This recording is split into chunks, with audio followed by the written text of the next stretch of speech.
We are recording. Hooray! The technology is working twice in a row.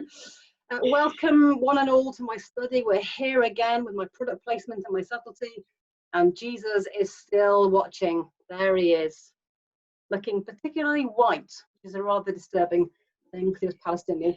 Anyway, enough of my nonsense. Welcome to Wendy. Hello. Welcome to my study, Wendy. I've got to say, I'm looking at your bookshelf and trying to work out what the books will say, but I should not be. You have a fine selection. Wendy, first of all, thank you for coming and being in this interview. I'd love to meet you in a coffee shop sometime, but that's not quite yet. But to know you via Facebook and a variety of ways there, and to now get to meet you on interview. So thank you so much. It's fab, isn't it? I love in Zoom. So setting the scene, every one of my interviewees has told us a little bit about kind of not who they were before COVID. That sounds a bit apocalyptic, but kind of what your yeah, it does feel apocalyptic, doesn't it, actually, in reality. So before COVID kind of crept up through February and March, what was your kind of priestly role? What were you doing, and what does home life look like for you? Okay, well, I'm associate priest at All Saints in Clifton, and I'm the first woman on team there. And if anybody knows All Saints Clifton, that is quite a big thing for them. In Bristol. And I still get people who say in Bristol, yeah. And I still get people who say, "Oh, here? You're a woman here?" Yeah. So that's been fun at times, and it's Clifton. So if you know Bristol, it's the kind of pish bit of Bristol. But it's still got its pockets of, of interesting. You have a zoo and a bridge, so what's not to like about having a zoo and a bridge? That's pretty good. And of course, Bristol's been in the news lately because of the guy taking a dive into the harbour. So so it's an interesting place to be, and we've got quite a strong choral tradition. We're a liberal Catholic parish. Lots of arts things going on, lots of music going on. We've got beautiful John Piper windows, which people wander in to have a look at and things like that. So it's a great place to be. Very different to where I was before, which was the middle of a big local authority housing estate and a mildly charismatic evangelical setting. So the learning curve for me has been unbelievable. That's quite a switch, isn't it? What made you, obviously God, but kind of what drew you? Were you originally from one and went to the other in terms of your own stable, or was it? I was going in this direction. And when I moved here to marry my husband downstairs, who should stay downstairs, hopefully, like a small child, stay there. That was 2016. So it was clear then that I wasn't going to be able to have the stipendiary post because I was going to have to retire on ill health grounds. As it turns out, I've survived far longer than anybody expected, which is pretty good. So I was invited just to go and be the first girl there and to be an associate and just to be part-time and to do what I could do, and that's been a great role. Mm-hmm. And home life, you mentioned your new husband, or newish husband, 4 years now. Yeah, he's mad.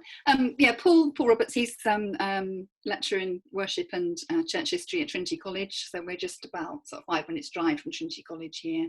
And he's downstairs. So we were shielding from just before the announcement. I've got medic friends in London who said, "Oh gosh, stay in," fairly early on.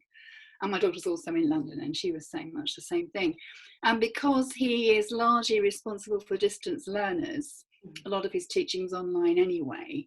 So it was a fairly easy step to say, actually, guys, if you don't mind, I'm going to pull back and stay at home. So it's just the two of us.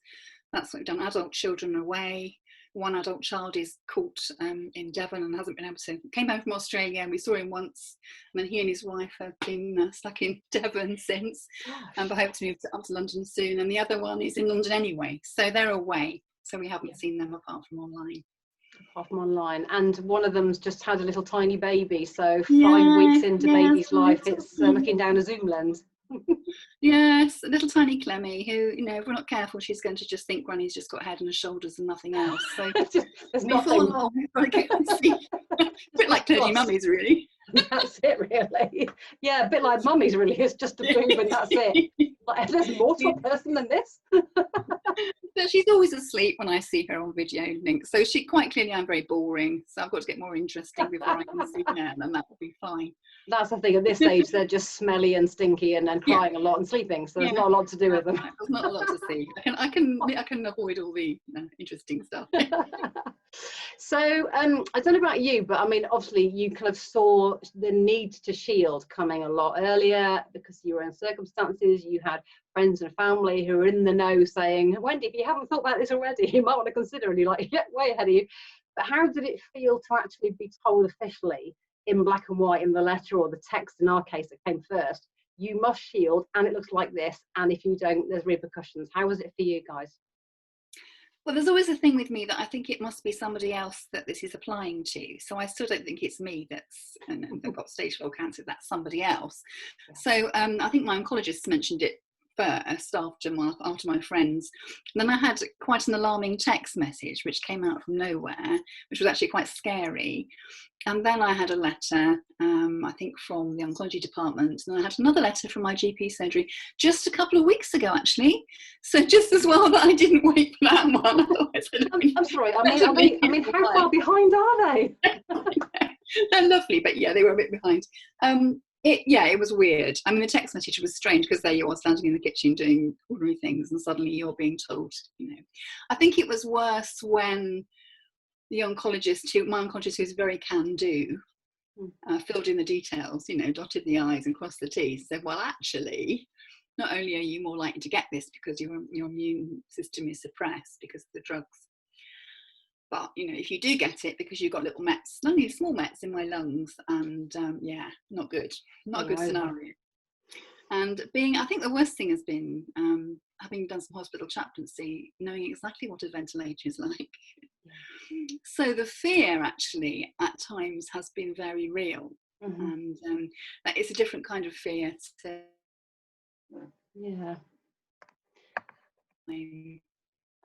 so that's been weird. So for me, I think it's been like walking along a beach where you know that the tide is a bit unpredictable and it might come in and drag you into the depths at any moment, and also then being told that there are landmines on the beach, and if you're not careful when you step on one, bang, that'll get you too. So that's the cheerful stuff. That's how it's felt. Yeah. And did you, I mean, obviously your husband Paul, I presume, doesn't need to shield in any sense, so you could have done I'll just shield and I'll use the kitchen at certain times and he can just come in and out and clean down, or did you take the decision to shield as a complete household, and how was that decision made and how does it feel? I think he just felt that if it was going to happen to me, it would happen to him too. Because I think in the early days, we just thought we would just get it and it would be bad. And then we realised we're going to have to try and avoid it. And I think also, anybody who knows him knows he's such a loose cannon, he wouldn't be able to stay in one place. Yeah, he just kept forgetting. So it just seemed sensible to shield together, and it was possible. And I appreciate it's not possible for everybody, but for us it was possible and doable. And the principal college was absolutely great and said, "Oh yeah, absolutely, you do that." So that's what we did. And did you? I think some friends are wondering whether I was. Sorry. Did you get the wonderful food boxes with 2 bags of pears and some carrots? No, that's missed us. We've missed that completely. We had a call from Bristol City Council about a week ago saying, would we like one? But thankfully, it's a bit slow in the West Country. Again. But no, we had friends got us stuff to begin with, and then we managed to get a Sainsbury's shop, although that's a bit hit and miss. We are okay. We're okay practically. And how about church life? How has being a priest shifted in this time of lockdown and shielding? I found it very difficult because really I made a decision about 10 days ago to step back formally, because I was finding that I was going into online staff meetings and realising there was less and less that I could do. My colleague who's a vicar does the majority anyway because he likes it that way and because there was less I can do. And it was clear that lots of members of the congregation probably wouldn't quite get the fact that I do have to shield and not just be careful. I didn't want to let them down. I didn't want the message to be mixed. I noticed that our church administrator and I share the same name. It's always a bit of a joke. It's Wendy and the other Wendy. And in that staff meeting, there was no distinction needed because she was doing so much and I was doing nothing really. And probably that made me feel a little bit sensitive, and it made me think, what is this about? And also the whole thing again of wanting to revisit what this means for being a priest. I've already done it when I was first diagnosed with terminal cancer. I had to think, what does this mean? What kind of shape is my priesthood going to be? Am I going to have to model dying? I have to model living in a limited way. This is a bit grim, I don't really want to do that kind of style, So it's all of that. So all of that again, I thought, well, do I want to step back and just think, what does this mean at this point? How do I walk along that beach? How am I going to do it? Without being too grim and black. I just felt, no, actually maybe this is the time just to stand back and reflect on this, because as I think as JD was saying yesterday, we had so little time to reflect theologically on any of this, that I thought, well, actually I'm in the position to be able to do that, so I will. And I appreciate that. I'm very fortunate to be able to do that. Because it's time to sit on the beach, put up a parasol and get some binoculars out and watch for the tsunami. I've built a few sandcastles at least. Castles, and at least you're not going to stand on a landmine if you're sitting in one place. But you can just paint the scene with something. Ice cream. It's an ice cream, get someone to fetch you an ice cream. I say, get me an ice cream over here now. And here's one of the clincher questions, which if you want to brush over it and go, that's interesting, I'll think about it.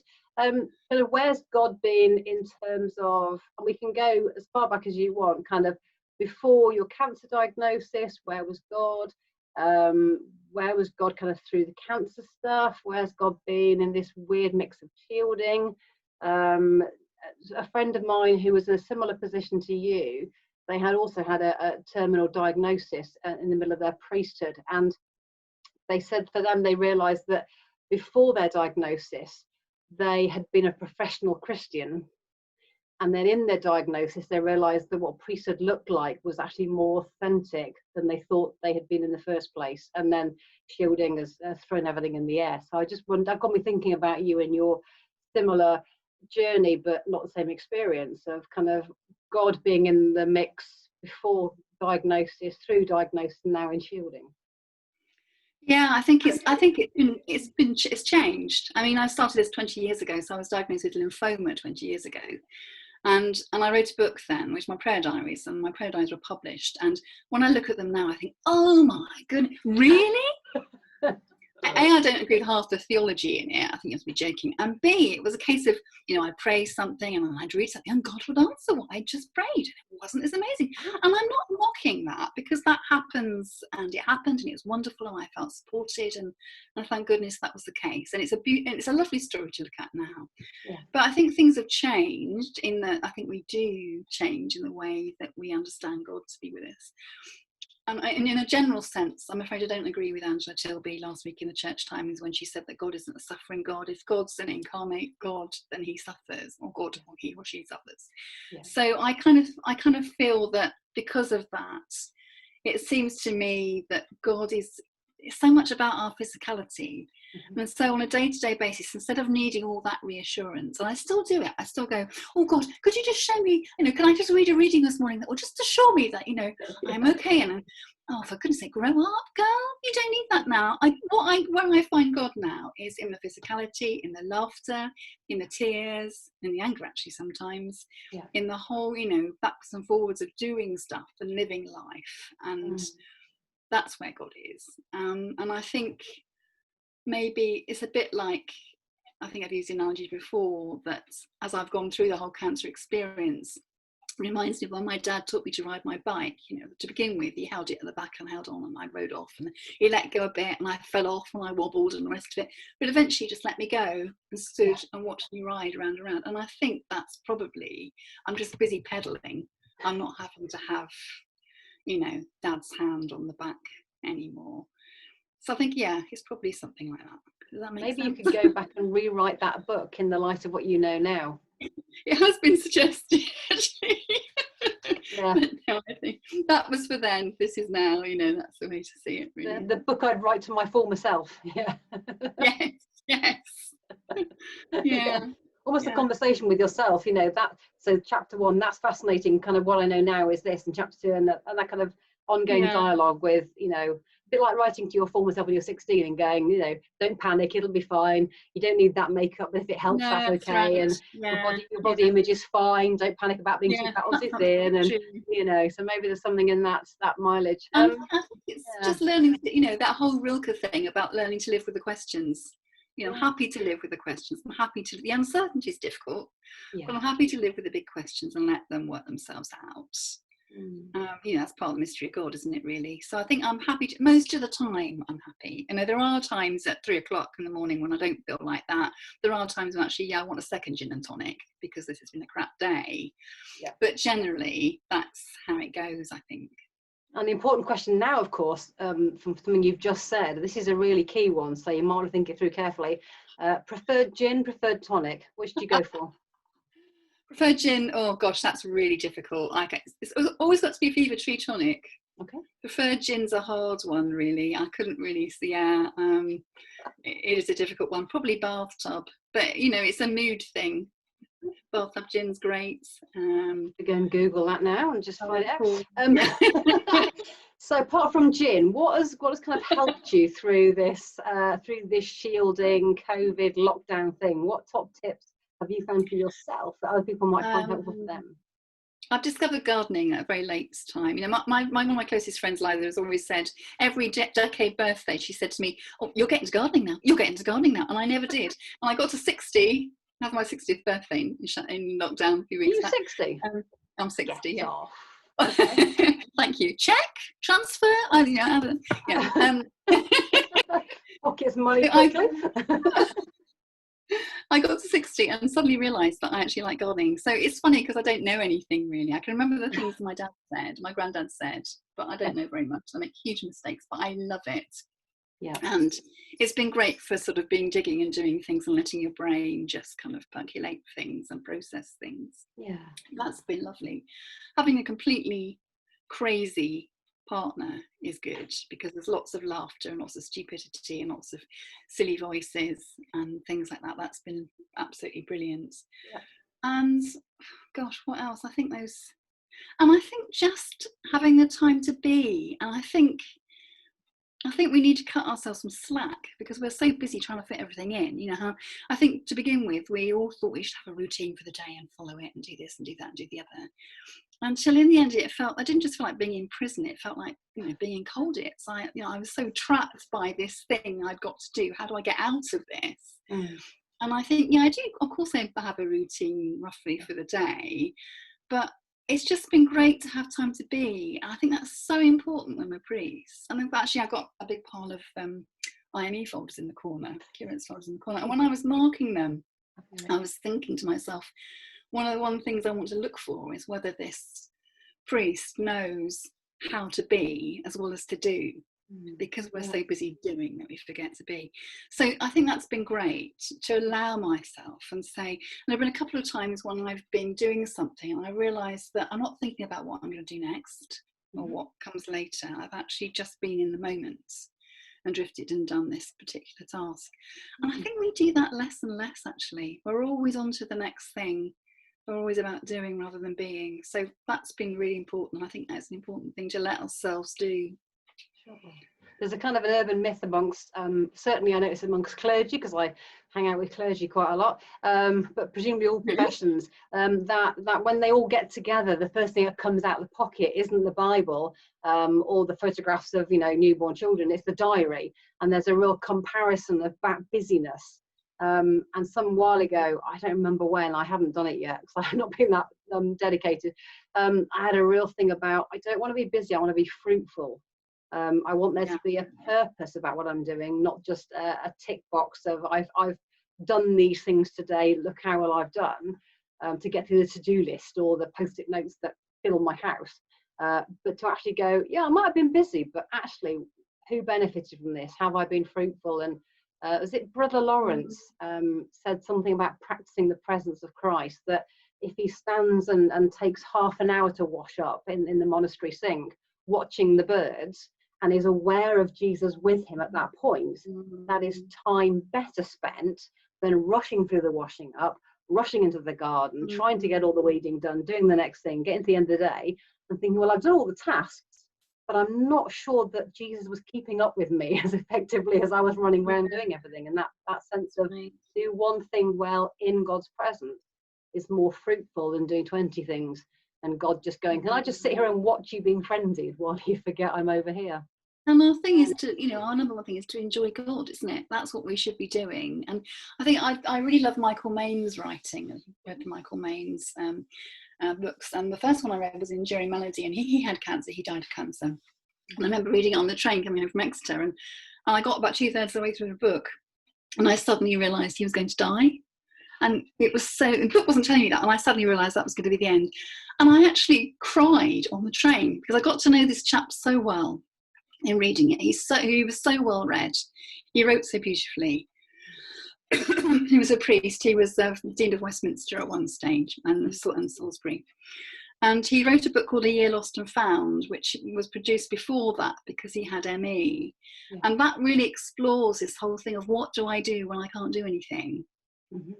Which I think, is probably lots of us shielders have to think about that. I mean, obviously some people are still trying to work, but I'm trying to do that. I'm trying to think, when I can't do anything, what do I do? Do I just twiddle my thumbs, or what do I put into this space that's really a gift in a way? God's grace it might not seem like it sometimes, but what do I put into that space? And that's that huge question about the value of a human being when they can't be productive. Do they still have value as a human being? Yeah. That's a whole other interview, isn't it? Oh, I feel a new thread coming on. You'll never get off scene with this straight, Katie. That'd be great. Yeah, that takes us to the ethics of things like Down syndrome and learning disabilities, where the structures would say, how productive can they be? And God says, well, they're made in my image, so let's start with that. Yeah, that is enough. Yeah, that's a good question. Yeah, shielding priests, are we still productive even though we're not busy? Well, some of us are quite busy, but yeah, it's that whole thing. Wendy, you've given me a whole load of things to think about, but I do think there is some mileage in maybe a blog that talks to your former self in that first book about, I really appreciate you saying those things then, and here's the conversation I would have with you now. So maybe that's something to be doing. Yes, I have blogged before, but yes, yeah. It's funny how, having written professionally for years and years and years before I was ordained, I suddenly don't want to write anymore. But that's another conversation. It really is, but I suspect probably not now, my lovely. Well, I'm going to leave you to your gin and your gardening and your crazy partner, and I'm going to say thank you so much for being part of this. It's so nice to have you here. And it's a delight to talk to you properly and not just look at a little kind of snapshot in the corner. We are both very real people. Wendy, I'm going to stop recording now. You're such a star, and thank you so much. Thank you. Bye-bye.